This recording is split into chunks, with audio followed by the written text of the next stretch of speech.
Et dans ce plus d'actu, alors premier point, on va parler d'Ahmed Traoré qui est ciblé par l'équipe d'Arsenal. Arsenal, oui, qui fait les yeux doux à Ahmed Traoré. Est-ce que Arsenal est le club idéal pour un joueur comme Traoré ? Dorgelès. Je dirais oui.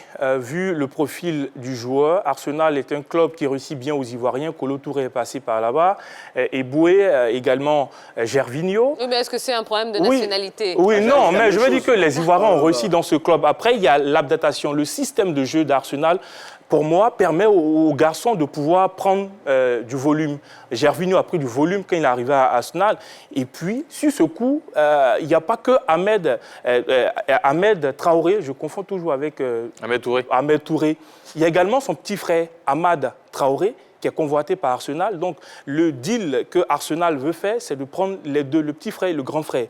Avec le petit frère Amad Traoré, ça va être possible parce que cette saison, il a joué 3 matchs seulement avec l'Atalanta Bergame, l'ancien club de Franck Kessié. Et puis, au niveau du grand frère, il y a un problème parce que le joueur est sous contrat jusqu'en 2022 avec le Empoli. Ils ont prêté le garçon à Sassuolo cette saison. Son contrat finit en 2021. Avec Sassuolo cette saison, il a joué 23 matchs, 15 titularisations. Il a marqué 4 buts. Il a joué 1296 minutes. Et puis bien, le palmarès de ce garçon, c'est 2017-2018, champion de Dedo avec Empoli. Moi, je dirais, pour répondre à cette question, ça sera un appel à l'entourage de Ahmed Traoré de ne pas vraiment signer là-bas. Signer à Arsenal. Parce que déjà, il a 20 ans, il a une très bonne marge de progression et il est encore très jeune. Il doit, pour moi, il doit s'aguerrir au niveau de la série, apprendre assez d'expérience, être très, expérimenté avant de faire... de chercher à signer dans un top club. Parce que les joueurs, les espoirs, parce qu'il a été classé parmi les espoirs du football à venir, sur ce classement-là, dans le top 20, il est 18e, avec une valeur marchande estimée à 27 millions d'euros, quelque chose environ 17 milliards de francs CFA. Donc, ça sera... Les jeunes espoirs qui sont allés dans les grands clubs comme celui-là et qui ont réussi sont très rares. Hein. On se rappelle de Martin Odegaard qui est arrivé au Real de Madrid à 15-16 ans. Aujourd'hui, il a complètement disparu des radars. Donc, aller à Arsenal qui est en train de se reconstruire. Oui, mais attendez, là où il a quand même une place à se faire, c'est parce qu'on sait qu'Aubameyang serait éventuellement sur le départ. Donc, il y aurait quand même un trou à faire, non ? Yellow. Alors, déjà, par rapport à Ahmed Traoré, si Arsenal lui fait les yeux doux, c'est parce qu'il a un profil qui correspond à la demande d'Arsenal. Donc, il a bien une place à se faire au niveau d'Arsenal. Ça n'a rien à voir avec l'âge ou avec des personnes qui sont allées dans des grands clubs, qui n'ont pas des jeunes joueurs qui sont allés dans de grands clubs, mais qui n'ont pas pu avoir une belle carrière ou une grande carrière. Ça n'a rien à voir avec l'âge. Maintenant, par rapport à la place que Ahmed Traoré pourrait prendre à celle d'Aubameyang, je ne pense pas que ce sera possible. Parce que Aubameyang, c'est quand même un pilier de Arsenal. Pour quelqu'un c'est vrai que qui vous, quitte, depuis qu'on en parle, vous n'imaginez pas le départ d'Emeric Aubameyang, hein? Non, pas vraiment. Pas vraiment. Pour la carrière et pour le palmarès que a Emeric Aubameyang à Arsenal, pour le moment, je ne vois pas Emeric Aubameyang partir. Maintenant, en remplacement d'Emeric Aubameyang, voir un Ahmed Traoré non plus. Parce que déjà, il y a Lacazette qui est là. Donc, pour moi, ça ne va pas avoir un bon doublé par rapport à Ahmed Traoré et Lacazette. Donc, Aubameyang restera. Difficile de répondre à cette question parce que Aubameyang et notre Traoré Ahmed, ce n'est pas le même profil. Aubameyang, c'est un attaquant. Ahmed, c'est un milieu. Parfois, on dit qu'on le fait jouer en attaque. Eh bien, j'ai fait une comparaison. En 2009-2010, Aubameyang était à Lille. Il avait 20 ans. Il a joué 24 matchs, marqué 2 buts.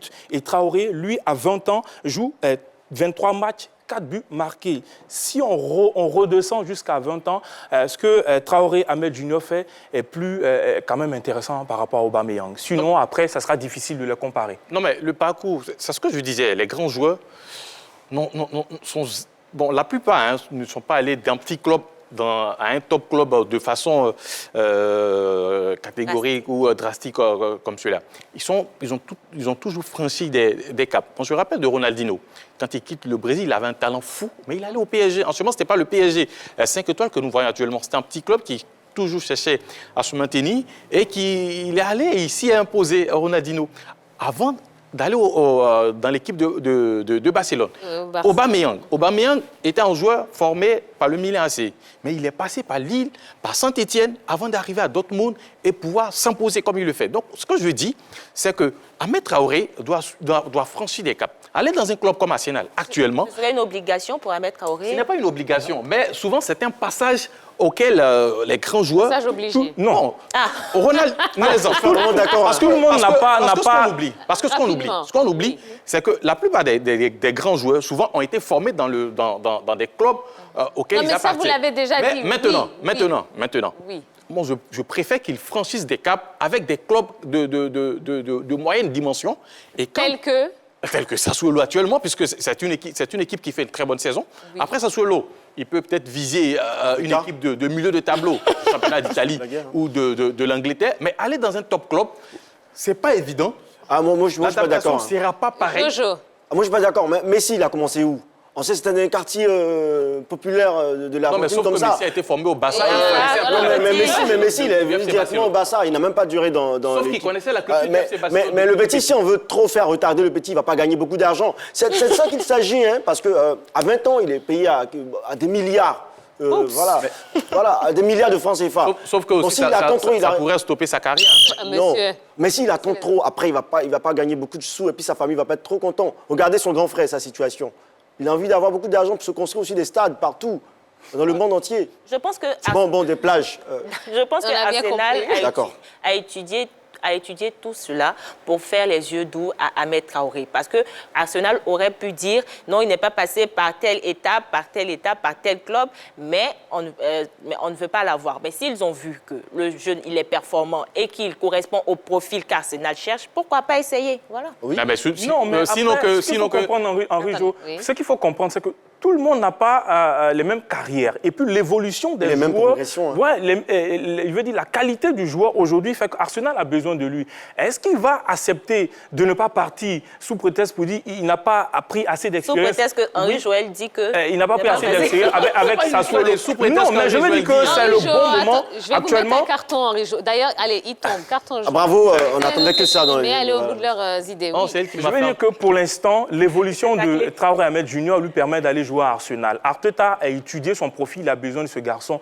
Et moi, je pense que c'est le meilleur moment tout simplement pour lui de partir à Sassuolo et d'aller connaître quand même le top niveau. Non, de partir de Sassuolo pour Arsenal, pour connaître le top niveau et hausser quand même son niveau de jeu. Parce que pour être meilleur, il faut être parmi les meilleurs après tout. Voilà. Sinon, que c'est pas évident. Comme je le dis, on essaie de faire un sondage au niveau des pépites qui sont allés d'un club moyen à un top club et qui ont réussi. Ils ne sont pas assez, ils ne sont pas nombreux. Quels sont les sondages qui jouent le ballon? Aujourd'hui, moi je prends toujours des exemples. On va prendre le cas Mbappé. Allez, Mbappé à Monaco. Sera la dernière intervention. Mbappé à Monaco, il fait une brillante saison avec l'équipe de Monaco, mais il va où? Puisque le Real lui faisait les yeux doux. Le Real était prêt pour le prendre. Le jeune a été très intelligent en disant non, il préfère aller au PSG où l'intégration sera facile, où l'adaptation ne sera pas compliquée comme ça serait. Le Real payait mieux que le PSG? Oui, bien sûr. Non. Bien sûr. Non. Bien sûr. Kylian Mbappé est parti de Monaco au PSG. Non. Pourquoi? Non. Parce que le garçon quand il s'est agi, il s'est agi de choisir entre le PSG et l'équipe du Real de Madrid. Sa préférence a été le PSG. Pourquoi? Parce que sur plusieurs aspects, le PSG était plus à même de lui permettre de progresser rapidement. Parce que partir au Real de Madrid, non seulement il fallait s'intégrer, c'était pas le même championnat, le Real, c'est un top club, ça n'a rien à voir avec le Paris Saint-Germain. Paris, c'est pas un top club? C'est un nouveau top club. Je retiens juste de ce que vous dites que vous pensez que le PSG est un plus petit club que le Real Madrid. Bien et ça évidemment. fera plaisir à nos amis supporters du PSG. Bien, on va continuer. On aurait beaucoup de choses à dire là-dessus, mais on va être obligé d'avancer un petit peu dans le débat. Dernier point en ce qui concerne ce plus d'actu, et ça concerne Roger Mila, qui a été victime d'un poisson d'avril et l'a mal pris. Eh oui, alors demandez-moi ce que les gens ont dit sur lui. Qu'est-ce que les gens ont dit? Eh bien, raconte. Les gens sont allés sur les réseaux sociaux pour dire que Roger Mila avait le Covid-19, donc le coronavirus, et qu'il était décédé. Ah, mais c'est pas drôle. Et il l'a mal pris, Roger Mila. Ah, mais bien sûr. Et il a répondu en vidéo. Je vous laisse découvrir. Allez, le pote. Juste pour vous dire qu'il y a eu... J'espère que c'est une blague. Il y a eu une blague dans les réseaux sociaux disant que j'étais positif au coronavirus, que je suis chez moi confiné à la maison comme tout le monde. Je suis avec toute ma famille et j'ai tenu à vous faire cette vidéo parce que cette blague de 1er avril, de poisson avril, n'est pas bienvenue. On ne blague pas avec ce genre de situation. Donc ceux qui l'ont fait, j'espère qu'ils s'excuseront, qu'ils demanderont pardon parce que c'est très très grave. Déjà moi je les pardonne déjà parce que peut-être qu'ils l'ont fait pour blaguer, pour baiser les gens, mais c'est pas bon. Je voulais rassurer toute ma famille, tous mes amis de partout, que je suis à la maison, je suis positif de rien du tout, et je souhaite que le Seigneur continue à me garder et m'accompagner dans tout ce que je fais pour mon pays, et peut-être même aussi pour le monde entier. Oui, mais à culpa, hein, oui. Il n'avait pas dit qu'il était décédé, non, mais qu'il était testé donc positif au coronavirus. On ne blague pas avec ça.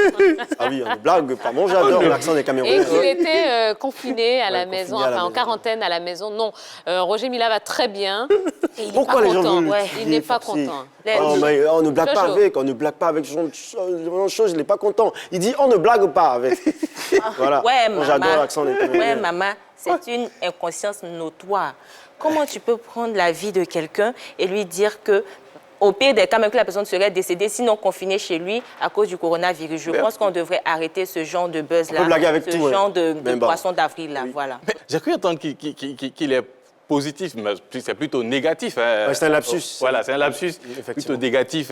Voilà, il n'est traumatisé de rien. C'est surtout que, voilà, il a le moral, tout va bien. Tout va bien chez lui, voilà, tout et tout. Donc, il est chez lui, il n'y a pas il n'est pas infecté. Comme, mais moi, je pense que les gens aussi, on fait juste pour blaguer, pour s'amuser, pour rigoler sur les réseaux sociaux. Parce que est-ce qu'on constate, les gens veulent s'amuser, ils n'ont pas d'arguments, ils n'ont pas de sujet de causerie, de débat, de rigolade. Non, mais le confinement ne devrait pas nous envoyer les gens. On ne joue pas avec.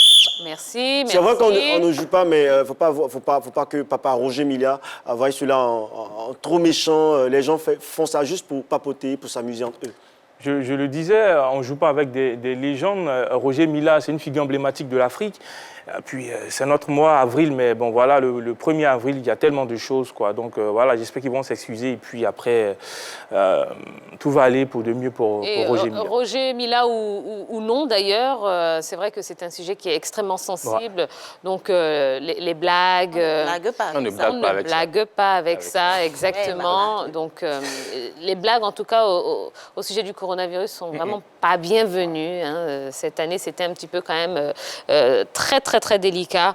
Mais bon, on va prendre ça quand même avec beaucoup de légèreté. Oui. Et puis, on va d'ailleurs en profiter pour vous rappeler les différents gestes de prévention pour lutter contre le coronavirus, lutter contre la propagation du coronavirus. Il s'agit tout simplement, c'est très facile, il s'agit tout simplement de se couvrir le nez et la bouche avec un mouchoir pour éternuer ou pour tousser, se laver régulièrement les mains à l'eau et au savon, éviter tout contact étroit avec une personne souffrant de fièvre, de toux ou de rhume. Si vous-même vous manifestez des symptômes de fièvre, de toux ou des difficultés respiratoires, eh bien rendez-vous immédiatement dans le centre de santé le plus proche. Alors aujourd'hui, il n'y a qu'un seul numéro à composer. Si vous avez besoin d'informations ou si vous commencez à vous sentir un petit peu pas forcément bien, vous composez tout simplement le 119. Voilà, un seul numéro, c'est très simple et ça peut sauver des vies. Et ben voilà, ça y est, on en a fini avec le plus d'actu. On va tout de suite passer à causerie.